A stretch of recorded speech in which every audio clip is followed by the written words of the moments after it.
We just came back from 3 weeks in Japan, and one of our missions while we were there, other than to sightsee and enjoy the hospitality and the good food there, was to buy a new rice cooker.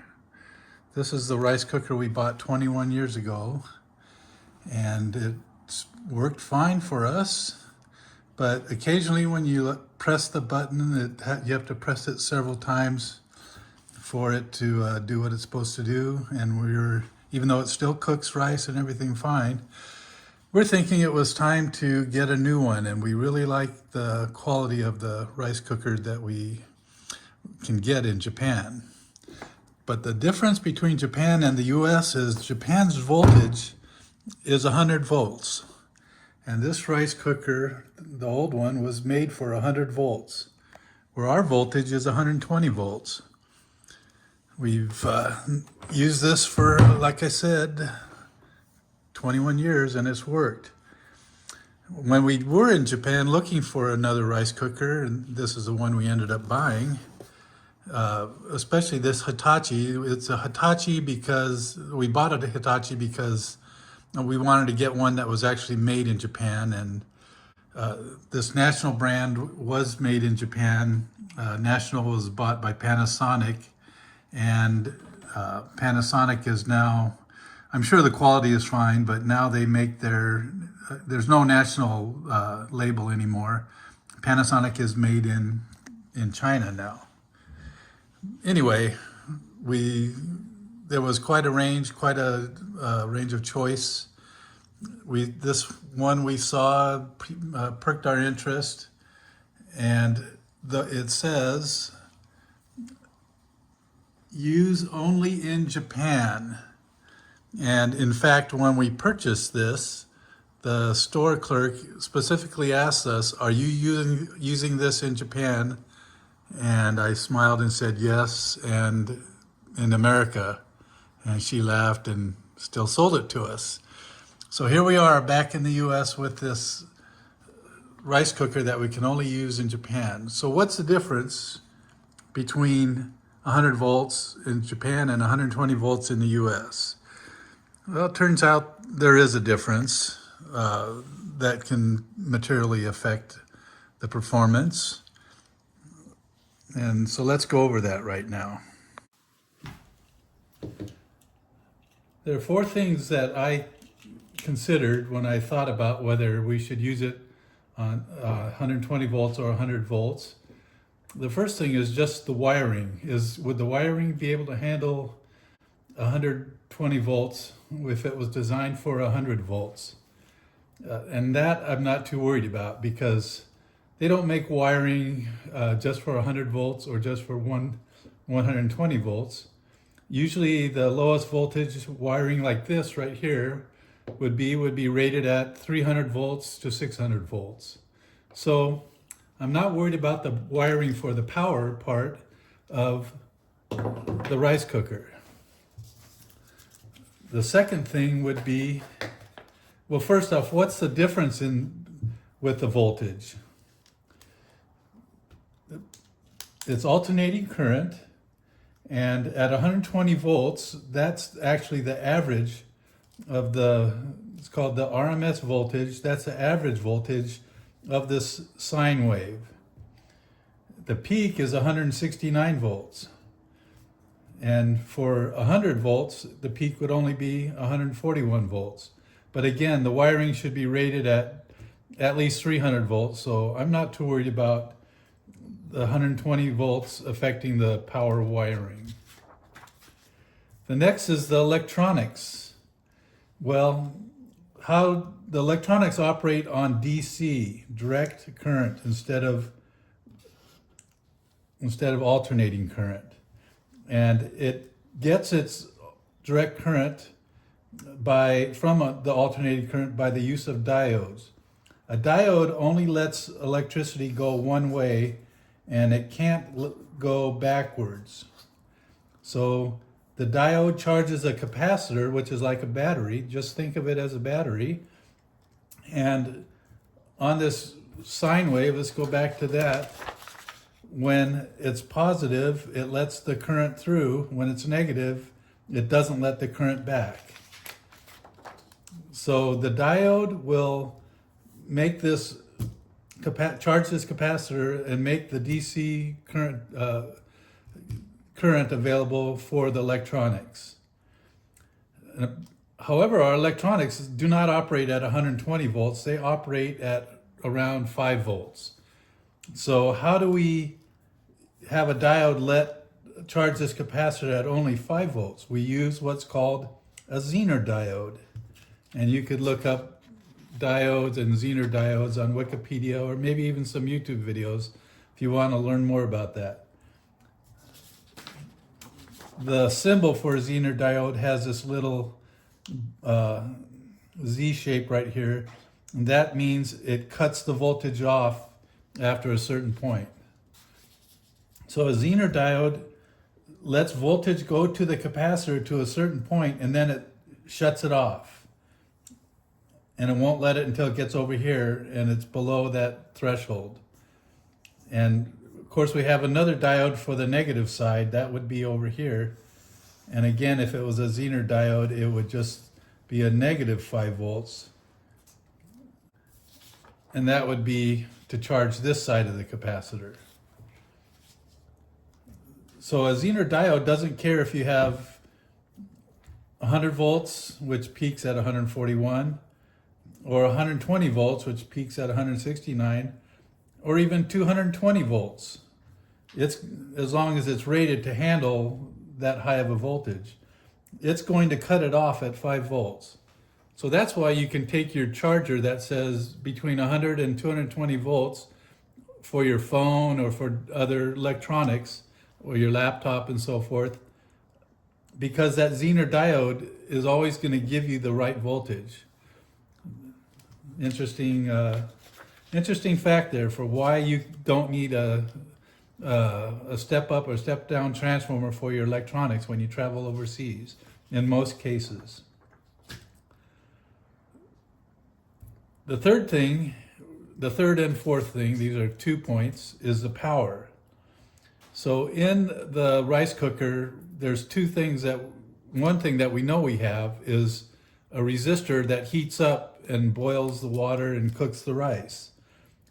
We also might have an electrical motor for a fan or something like that. I don't know if it does or not. And how would the power of difference between 100 volts and 120 volts affect both of those things? Well, for a motor, I'm just going to say no effect.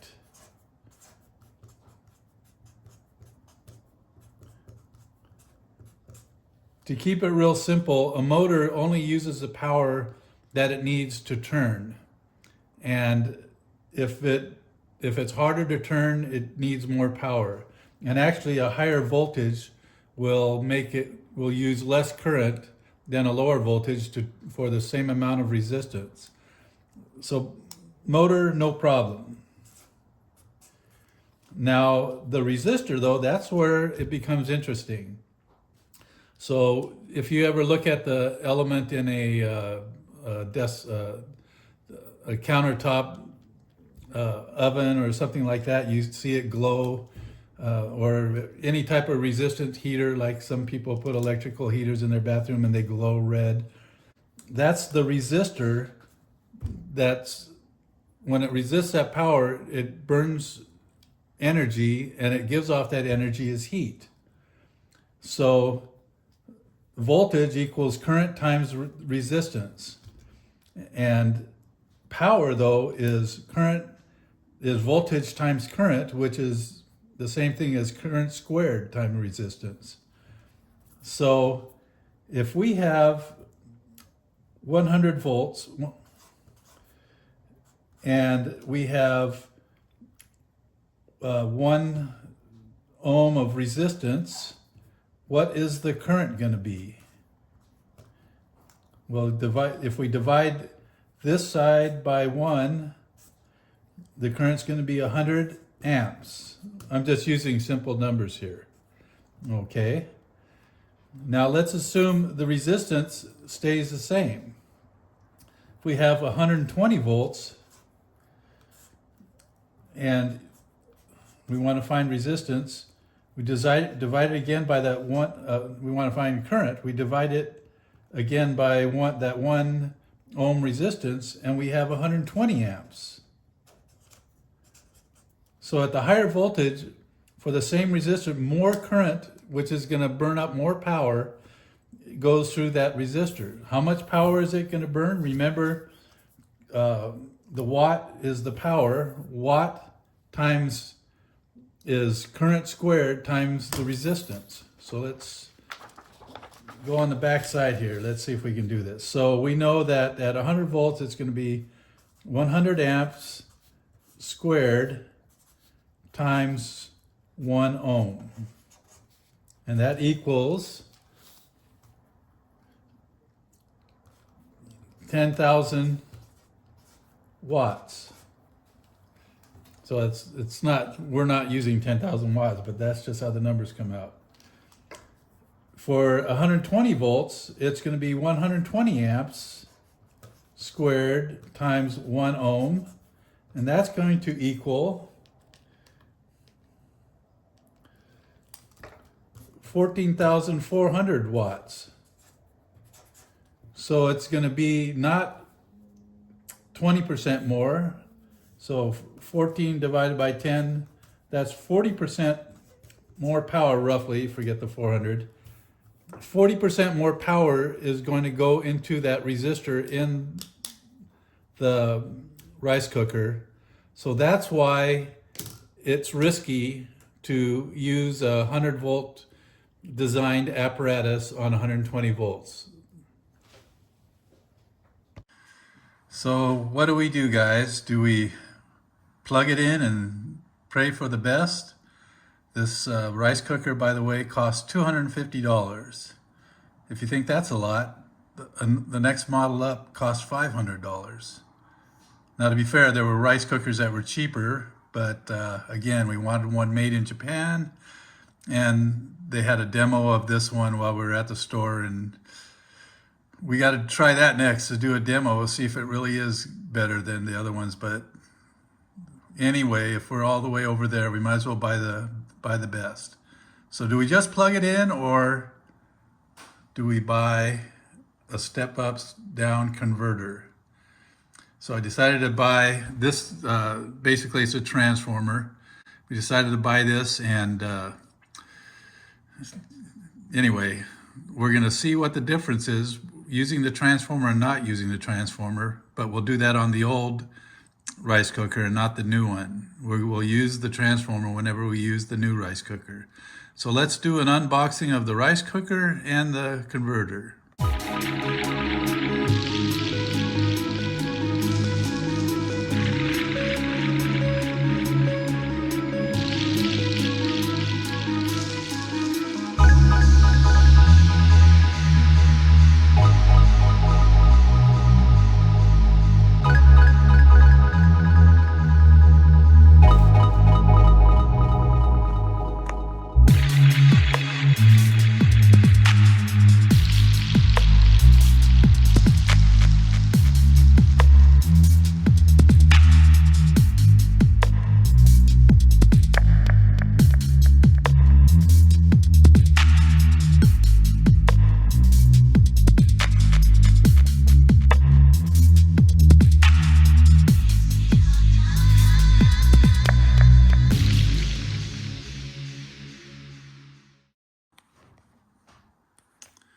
So on the voltage converter, you have to select the right voltage, and so it's already selected for 120 volts for the US.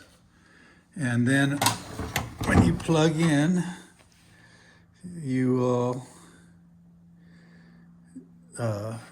plug in at the voltage. There's 2 plugs for the Japanese voltage, and 2 if you wanted to plug in something that essentially goes straight through.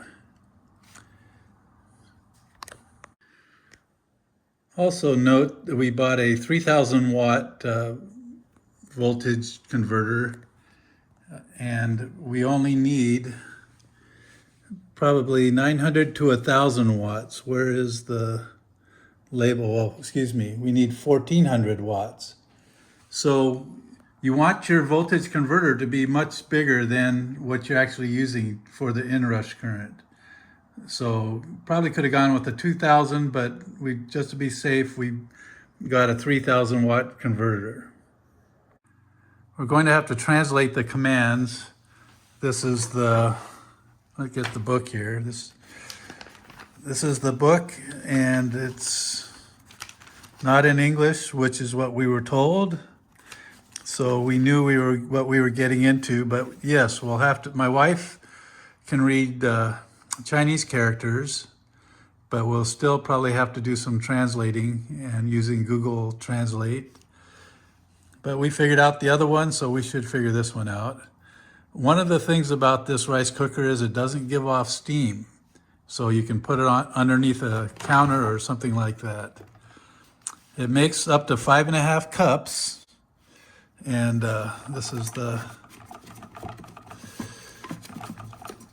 bowl. It's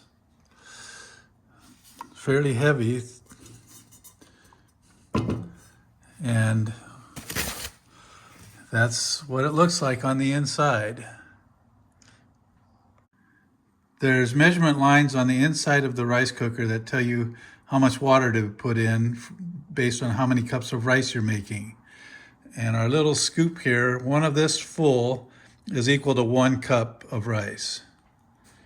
So for white rice, in Chinese, that's bai mi right there, that character, those characters. That tells you how much to fill it. And then there's you can make brown rice, other types of things. Again, there's white rice again. So that's how you know how much to put in, water-wise, per cup of raw rice. Okay, guys, that's it. That's our introduction to our new rice cooker. And the next thing we have to do is an actual test of cooking, how it cooks, and see how the rice comes out. That'll be the next video.